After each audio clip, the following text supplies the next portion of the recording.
A week ago, we were talking about the squad versus Nancy Pelosi, the Speaker of the House, and their feud.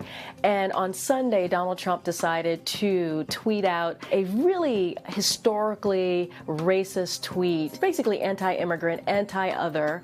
And that tweet, I believe, what it ended up doing is it ended up bringing together the squad and Nancy Pelosi. Literally, Donald Trump handed the Democrats a gift on a platter by doing that, because now what you're seeing today is that they are all in line, they are together, and they are going after Donald Trump in a unified way. And what I mean by that is we saw the resolution that speaks to calling out Donald Trump's racist tweets and his racist comments against these four women of color in Congress. What we need to do, and I think this is what we saw with the Democratic Party, the Democrats in Congress in particular this week, is they're trying to make it a referendum on Donald Trump. And that's what it should be. It should be a referendum on his racism. It should be a referendum of all of the horrible things that he is doing to our country, whether it is tearing up the Constitution and not paying attention to it and does not care about the democracy, or it's about the horrible, racist, bigoted, sexist, misogynist, xenophobic things that he does.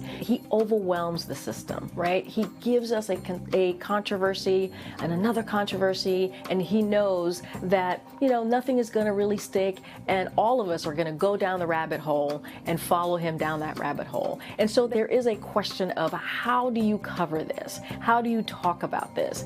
But the problem with this particular situation is it's racism. It's racist, what he did and what he said. He used a very old racist trope and he magnified it, right? He used the megaphone of the White House to spread that out. I think that it's smart for Democrats to call that out, to do the resolution, but at the same time, they have to walk and chew gum and make sure that they move from that and still talk about the issues. Like, I have been told those horrible things that Donald Trump tweeted the other day, but it's usually by strangers, right? It's by somebody that I could care less about. But when the President of the United States does it, we have to say something about that. We have to remember on January 20th of 2017, Donald Trump put his hand on a Bible, and more than one Bible. He actually did it on 2 Bibles.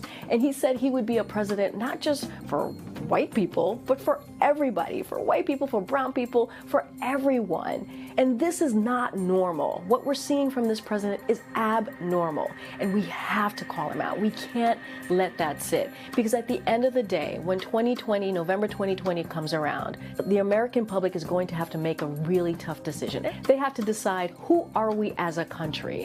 Where do we see ourselves? And is that Donald Trump? Or is that someone who's going to come in and bring us forward and have a vision and really show who we are as a country today?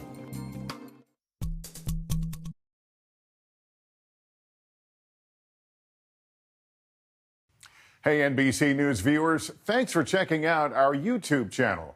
Subscribe by clicking on that button down here, and click on any of the videos over here to watch the latest interviews, show highlights, and digital exclusives.